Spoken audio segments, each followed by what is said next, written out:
Okay, now we're going to share another really important concept. Focus on improving yourself versus focusing on how you can change other people. We started to get into this in the previous module, but there's a limited amount that even with all the people skills in the world that you're going to be able to change people, at least on any kind of deeper level. So the best thing you can do is improve yourself. And hopefully by changing yourself and leading by example, others might see the results you're getting and change their behavior to mirror yours. That's almost the ideal situation. Remember, people are not logical. People are emotional. So we tend to try to change people by appealing to logic, showing them they're doing it wrong, and I can prove it to you. Well, that doesn't work. And people have pride. They are vain. Their ego is big. That second book I mentioned is going to talk quite a lot about the importance of the ego in human behavior. Ben Franklin, one of our founding fathers, is famous for a phrase, speak ill of no man and speak all the good I know of everybody.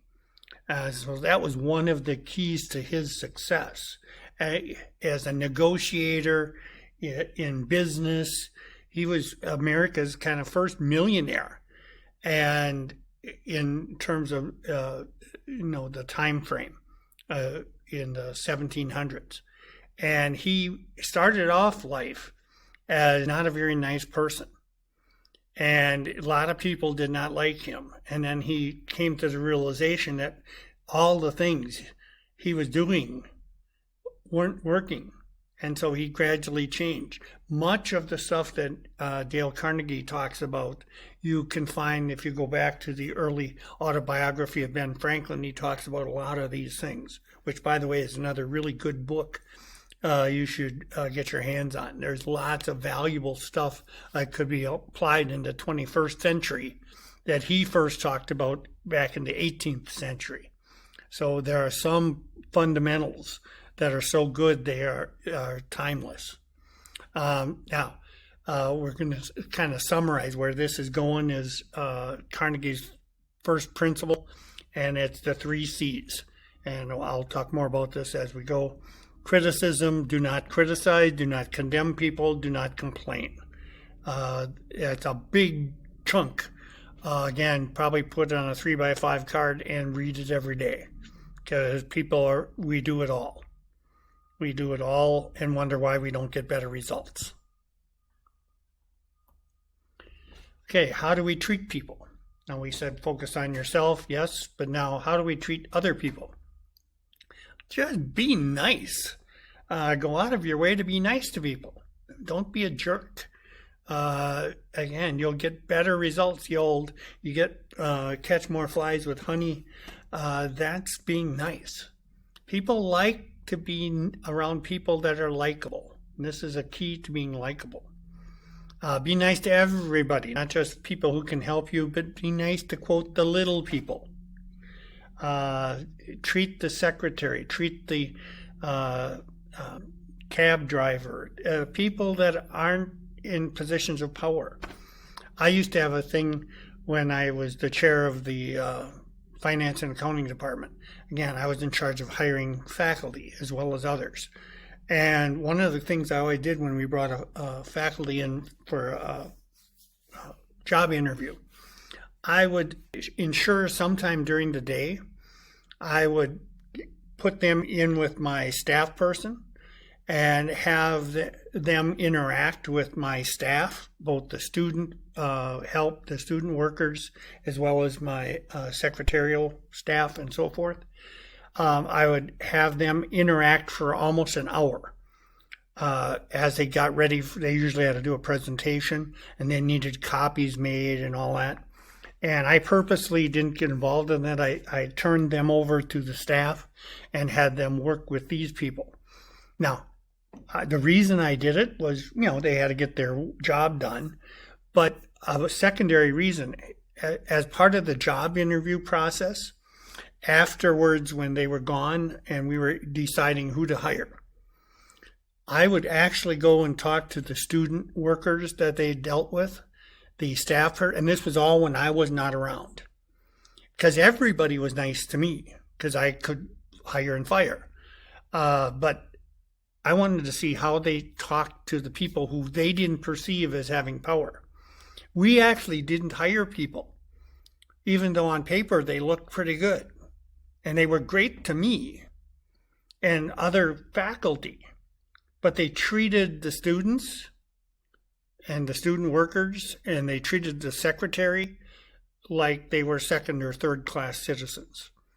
And we didn't hire them because of how they did that. And they weren't thinking that was important. So how you treat children, you can be nicer to kids.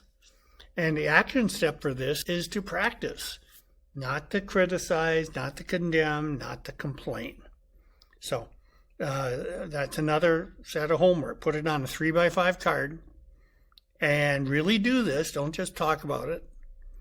And consciously, you're not going to be very good at this because we're so used to doing all these things. But by carrying that card around, you're going to be thinking about it a little more than you would if you didn't.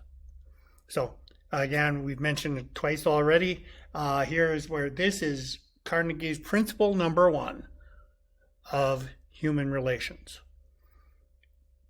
Don't criticize, condemn, complain. Okay, here he presented this as the secret of dealing with people. And it's the only way to get people to do anything, which is what you have to do if you're in a leadership position. You got to get people to do what you want them to do. The only way to do it and make it stick is to make them want to do it. Got to make them want to think it. It has to be thought of as it was their idea. And the other variation of this is, and this every salesperson probably should be well versed in, find out what people want and then give it to them. I can make you instantly a great salesperson if you really get this phrase. Figure out what they want, give it to them. Well, how do you find out what people want? Ask them. They'll tell you. Ask them what they want. This is where questions. Ask a lot of questions of your customers. Ask a lot of questions of your prospect. Ask a lot of questions of your employees. Like if you want to make some changes down in the factory, go down and, gee, what are some things you guys think? If I were to ask you, if you were in my position, if you were the boss, how could we improve what's going on down on the floor in the factory? Instead of me coming down with ideas, why not ask the people who are down on the floor? They have thought about it. They live with this all day long. They probably have some ideas. Find out what they think, review those, feed it back to them, and they will be happy to do all those things, and your productivity will go up. People desire to be important. It's one of the fundamentals of psychology. Is people they think they are the center of the universe. Now that's what the ego is. People's biggest desire is to be important. Even criminals are trying to be important. They want to get attention. And in their minds, they're getting it even though you think it's a bad thing. They are getting what they want. Here's some other tips. Use a lot of compliments. Everyone likes compliments. Give tons of them. Again, as an exercise homework, go try and give 5 compliments in a day or 10.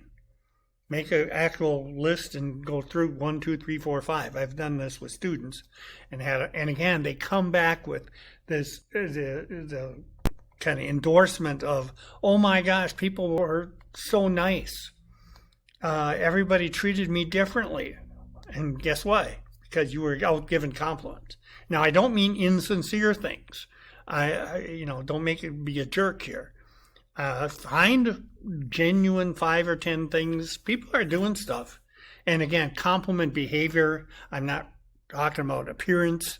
Don't go tell, oh, I like your hair, or you look like you lost weight, or don't stay away from body image type things. Look at behavior. When people do stuff, look for good things, and so you can compliment them on what they're doing. That's what we're talking about. People want to be appreciated. It's a human need, appreciation. Give it to them. They are craving appreciation. They want sympathy. They want attention.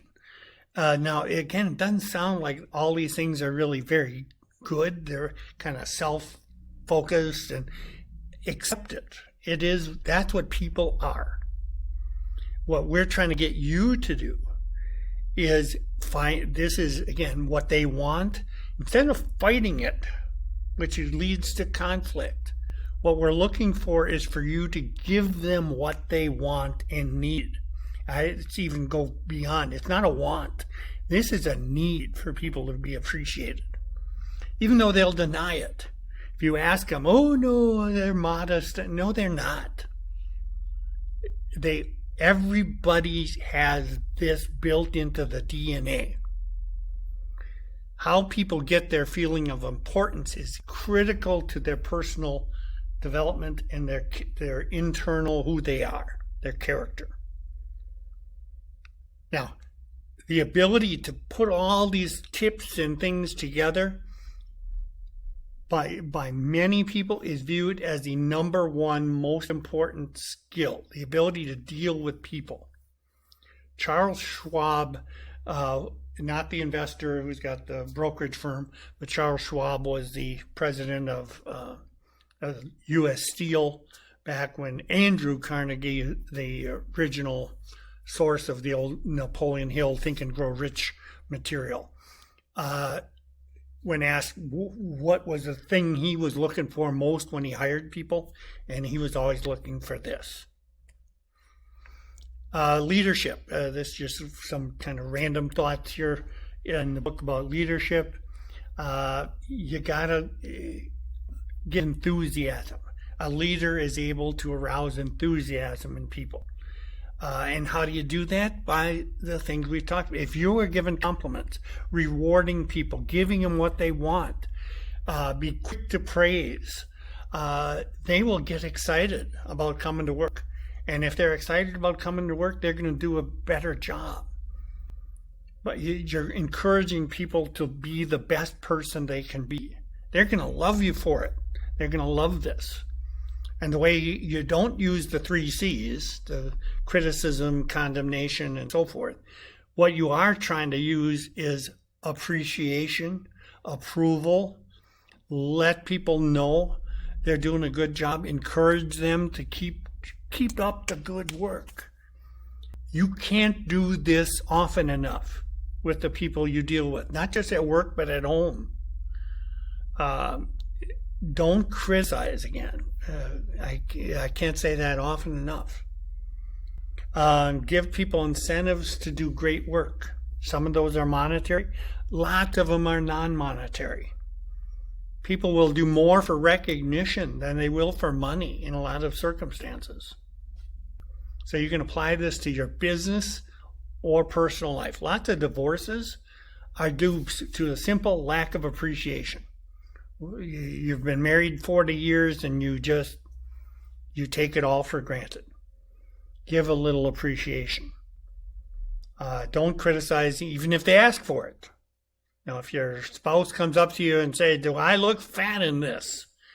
Don't say it. Don't say it, even when they ask. Think of appreciation just like food. You got to do it every day. It's like taking a shower. It's not something you do once and then you don't do it for a month. It'll get ugly if that happens. So, and again, we're not talking about fake appreciation, flattery. That will do more harm than good. So some action steps as we wrap this up. When something is good, tell people about it. If you look actively throughout your day, how can I give a compliment? How can I tell somebody they're doing great? And then not only tell them, but tell other people about it. I always refer to this as positive gossip. You know, everybody says gossip is bad, saying bad things about people behind their back. Well, in addition to telling them good things, tell everybody you know and tell everybody they know what a great job they did, even when they're not there to hear it. Because you can bet they will hear about it. And boy, will you score points with them. It's one of the secret things I've done for years. If I hear a student say something good about another faculty member, I tell every other faculty member I can find what a great job Elizabeth did in the classroom. Some student said she did a wonderful job with her course, and I will tell Bill and Harry and Mary and everybody, all the other faculty. And then I almost always hear back from Elizabeth saying, thank you, I heard you said this and about my thing. They appreciate that sort of thing. And they will remember that. It works at every level whenever it's applied.